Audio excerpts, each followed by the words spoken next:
Bonjour à tous et bienvenue dans cette nouvelle vidéo. Aujourd'hui, on va faire en sorte que notre composant date soit le même que notre composant input, c'est-à-dire qu'il ait le même design et qu'il fonctionne de la même manière avec un vModel. Donc pour ça, on va devoir faire quelques petites modifications déjà sur notre app, on va nettoyer un petit peu. Donc là, le computing, on n'a plus besoin. Et au lieu d'avoir plusieurs refs, parce que l'objectif c'est que notre composant app possède le name, mais possède également la date de naissance et la date de décès qu'on a en dessous. Donc pour faire ça, on va avoir pas une seule ref, mais on va pas avoir trois refs justement, mais on va avoir qu'une seule ref. Donc on va créer une ref personne, qui va être un objet, qui va contenir name, qui va être rien du tout pour le moment, date of birth, qui va être par défaut, on va mettre une date pour les tests, donc month 4 year 1994, donc on va mettre cette date là, et puis date of death, on va mettre nul, parce que voilà, on veut aussi également tester la valeur nulle. Généralement quand on fait des tests, on veut tester une valeur complète, mais on veut également tester une valeur un petit peu originale comme nulle, pour savoir comment ça se comporte. Donc une fois qu'on a cette nouvelle ref personne, on va pouvoir modifier ici pour faire person.name. Et pour notre date, on va également simplifier un peu les choses. Donc au lieu que ce soit date de naissance 2, on va juste mettre date de naissance, on n'a pas besoin de répéter le nom de la personne. Et on va avoir un vModel pour person.date of birth. Et on va faire la même chose pour celui qui est en dessous. Date de décès. Alors on m'a fait remarquer dans les commentaires que décès était peut-être plus approprié que date de mort. Et effectivement, c'est le terme que je dois utiliser, je pense, à ce niveau-là. Donc là, on a nos deux composants date. Et puis, en dessous, ce qu'on va faire juste pour les tests, c'est qu'on va faire un JSON.stringify de personne. Ça nous permet de vérifier que tout se modifie bien et que notre composant app, ici, a bien les bonnes valeurs pour la date de naissance et la date de décès. Et également le nom, mais le nom, on sait que ça fonctionne. On va également lui passer un name. Donc ici, on va être date of birth. Et on va lui passer un name en dessous, date of death. Donc je pense que tout ça c'est bon. La dernière chose qu'on va faire, c'est qu'on va déplacer notre component date, on va le mettre dans le dossier components, comme on a fait pour l'input. Ce sera un petit peu mieux rangé, ça ne change pas grand chose, mais ça sera un peu mieux rangé à ce niveau-là. Ensuite, au niveau de notre composante, ici, au lieu d'avoir le label de point type, string, require, etc., on va utiliser la même syntaxe qu'on a utilisée la semaine dernière pour avoir, avec TypeScript, les types c'est pas que ça change les types, parce que les types sont quand même présents quand on le fait avec l'autre solution, mais c'est un petit peu plus court à écrire. Donc ce qu'on va dire, c'est qu'on va avoir un label qui va être une string, on va avoir un name qui va être une string, et on va avoir le model value qui va être lui la date. Donc on va avoir un type date de quelque part, parce qu'on va le réutiliser à plein d'endroits différents. Ensuite, on va créer ce type date directement, on va faire type date, et ce type date ça va être un day number, month number, year number. Mais l'idée c'est que ce type date, il peut être incomplet. On peut également avoir que le mois et l'année. Ça arrive souvent pour les dates de décès des personnes très âgées, de plusieurs générations d'avance, qu'on n'ait que le mois ou l'année. Donc ce qu'on va faire, c'est qu'on va dire que ça peut être soit les trois, soit les deux, donc soit le mois et l'année, soit on peut également avoir juste l'année. Pourquoi on ne fait pas ici avec des valeurs optionnelles, par exemple ici en mettant en nul, c'est que ça permettrait d'avoir des choses qui soient un peu étranges, c'est-à-dire qu'on aurait peut-être le jour et l'année, mais pas le mois. Ce qui peut arriver, je pense, dans la vraie vie, mais je ne sais pas si c'est très intéressant d'avoir cette information-là. Je préfère avoir soit l'année, soit le mois-année, soit jour-mois-année. Donc en fait, ça fait des différents niveaux de précision plus qu'autre chose. Ensuite, on va avoir plusieurs fonctions. Donc on va avoir une fonction qui va être parse /is, qui va nous permettre de parser notre date depuis une string de ce type-là, donc 14/04/1994, de la parser et de retourner une date. Donc pour ça, on va faire, ça va retourner date ou nul, parce que ça peut également ne pas fonctionner, ou alors si on a une chaîne de caractères vide, on peut ne pas rien retourner. Donc la date ici, ça va être une string, et on va essayer de la parser un petit peu comme on faisait dans notre computed. Donc ce qu'on va faire, c'est qu'on va faire le split, sauf qu'au lieu d'utiliser directement le modèle, d'utiliser directement la ref plutôt, on va utiliser ici la valeur qu'on a en paramètre. C'est un peu plus propre, ça me permet d'avoir une fonction séparée qu'on va pouvoir mettre plus tard, sans doute, dans un helper ou dans un dossier séparé. On va également faire le premier coup, c'est que si c'est une chaîne de caractères vide, on peut peut-être le traiter de manière un petit peu différente. Donc on va faire if date est égal à chaîne de caractères vide. Dans ce cas-là, on va return nul, ça veut dire qu'il n'y a pas de date. Ensuite, une fois qu'on a nos parties, on va savoir combien il y a de parties. Donc s'il y a une seule partie, if parts.length est égal à 1, c'est la valeur par défaut, s'il n'y a pas de slash dans la date, on va avoir un tableau avec qu'un seul élément. Donc dans ce cas-là, ce qu'on va faire, c'est qu'on va return uniquement l'année, et ça va être parseInt de parts 0. Donc ça, c'est notre premier cas, on n'a aucun slash dans la date qu'on nous a fournie, et du coup, on va considérer que tout ce qu'il y a, c'est que l'année. Ensuite, on va faire else if parts.length est égal à 2, Et dans ce cas-là, on va juste rajouter le mois. Donc on va avoir month est égal à part 0 cette fois-ci, et year est égal à part 1. Et enfin, dans ce cas-là, si on n'a rien d'autre, enfin si on a plus que 2, on va considérer qu'il y a le jour. Et si on a plus que, par exemple, si on aurait 4, on pourrait relever une erreur. Pour l'instant, on ne va pas s'occuper vraiment trop des erreurs, parce que ça complexifierait un petit peu le code, mais on verra plus tard comment faire pour gérer ces erreurs-là. Donc là, on aura day par 0, month par 1 et year par 2. Et il peut potentiellement avoir une part 3 ou part 4. Dans ce cas-là, on ne les prendra pas en compte, mais je pense qu'il sera bien de relever une erreur à ce niveau-là plus tard.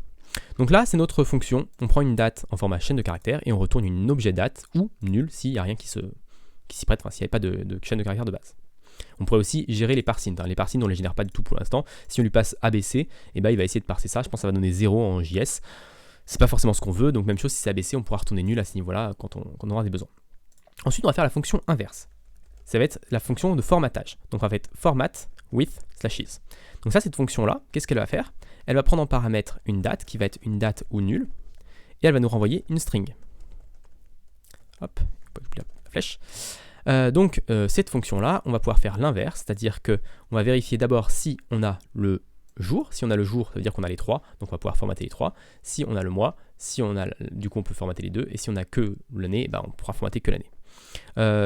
Tout d'abord, on va commencer par le même test que tout à l'heure, c'est-à-dire que si date est égale à nul, on va return la chaîne de caractères vide. Donc c'est l'inverse de ce qu'on a fait ici.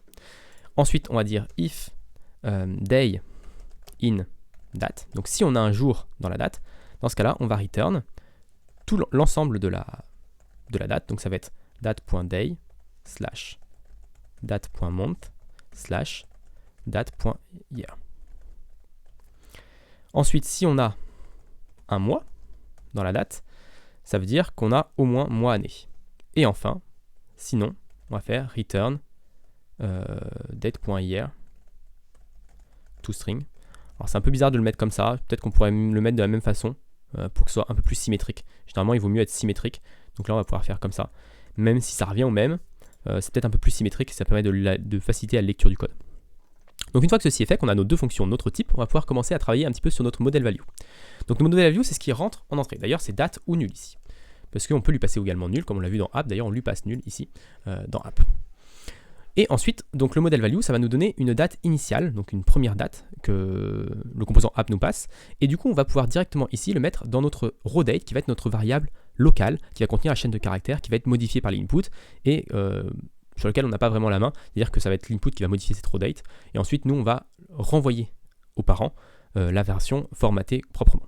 Donc l'initialisation de ce composant, enfin de cette variable locale, ça va être fait avec notre fonction format with slashes. On va lui passer props.modelValue with slashes, je l'ai appelé comme ça, with slash. Qu'est-ce qu'il me dit là? Alors, il faut que la fonction soit avant. C'est le problème des fonctions comme ça. Donc on va les mettre avant. Et puis de toute façon, plus tard, elles seront dans leur propre fichier, donc elles ne nous poseront plus de soucis. Donc là, on a format with slashes de props model value, ça nous donne une chaîne de caractères de ce type-là, 14.04.1994, et ça nous permet d'avoir notre date interne. Ensuite, on va plus utiliser le compute ici. Ce qu'on va faire, c'est qu'on va faire un emit. C'est-à-dire que quand la date va être modifiée, on va pouvoir emit un événement d'update model value, quelque chose qui va permettre de mettre à jour le model value dans l'app. Donc on va émettre cet événement au composant app qui, lui, va mettre à jour la valeur de person.date of birth ou person.date of death. Donc comment on va faire ça? Et bien ce qu'on va faire, c'est qu'on va watch. Donc watch, ça permet de observer une valeur. Donc on va watch raw date. Et quand elle est modifiée, donc elle va être modifiée par l'input ici, quand elle est modifiée, ce qu'on va faire, c'est qu'on va emit un événement. Alors pour ça, il faut définir l'emit. Donc on va faire const emits. Alors je pense c'est plus pratique de le mettre au pluriel. Donc define emits. Et on va faire de la même manière qu'on a fait pour les types, c'est-à-dire qu'on va le définir avec des types. Et donc là, ça va être une fonction qui va prendre en paramètre update model value. Et en deuxième paramètre, une date ou nul, parce qu'on peut également lui renvoyer une date nulle, et qui va nous renvoyer void. Donc ça va être notre emits. Et là, ici, on va pouvoir faire du coup emits, update model value, et ici, on doit lui passer une date, ça va être parse slashes raw date.value. Donc là, on est obligé de mettre le point value, parce que raw date, c'est une ref, et donc il nous faut passer à la fonction parse slashes, il faut lui passer une string et pas une ref. Donc on fait point value pour obtenir la string derrière la ref. Ensuite, une fois qu'on a fini ça, on va pouvoir corriger notre template. Donc on enlève tout ce qui ne nous intéresse pas. C'était des éléments de test. Donc on va garder juste l'input et on ne va pas avoir un input classique, on va avoir un input view. Donc l'input view, c'est notre composant qui est importé là plus haut du coup. Hop, on peut enlever cet emit là qui n'est pas utile, ce computed qui n'est pas utile. Voilà. Donc là c'est notre input, notre composant input qui est juste à côté. Et on va lui passer les différentes valeurs. Donc le label est égal label et le name est égal à name. Et je crois que c'est tout ce qu'on a besoin pour l'input. Donc on va tout de suite aller ici, réactualiser. Et on voit ici qu'on a déjà 14/4/1914. Alors du coup, on ne met pas le 04 ici. C'est un petit peu perturbant, donc on pourra le rajouter plus tard. Hein. C'est juste un padding à faire. C'est pas très compliqué. On fera dans une prochaine vidéo les petits quick fix et les petites modifications de ce composant-là. Donc là, si je tape Thibaut, on a bien Thibaut qui apparaît en bas, ici, qui est mis à jour. Et si je change l'année, on a bien l'année qui change ici. Je peux rajouter une date de décès. Donc si je mets 2023, on a bien juste l'année 2023 qui apparaît. Si je mets par exemple novembre 2023, on a bien month 11 hier 2023. Et si je suis un peu plus précis encore et que je mets que je sais pas, c'est le 20 novembre, et bien là on a le day 20 qui apparaît. Donc là on a vraiment toutes les informations qui sont rentrées à ce niveau-là et qui sont remontées à notre composant app.vue. Donc voilà, donc j'espère que vous comprenez un petit peu mieux pourquoi la semaine dernière on a fait le composant input avec le vmodel de l'input qui était un petit peu plus simple. Là, le vmodel du date est un petit peu plus compliqué parce qu'on est obligé de le faire à la main, il y a des histoires de formatage, de déformatage, donc c'est vraiment un petit peu plus compliqué. Et il reste encore des bugs d'ailleurs, c'est même assez compliqué parce qu'il reste encore des petits bugs, des petits problèmes que dans la version actuelle. Donc on verra ça dans la prochaine vidéo, comment faire pour corriger, enfin déjà pour voir ces petits bugs et comment faire pour les corriger. J'espère que cette vidéo vous a plu. Si vous l'avez plu, n'hésitez pas à vous abonner à la chaîne et la partager autour de vous. Et puis moi je vous donnerai très rapidement pour la suite de cette série sur Vue.js.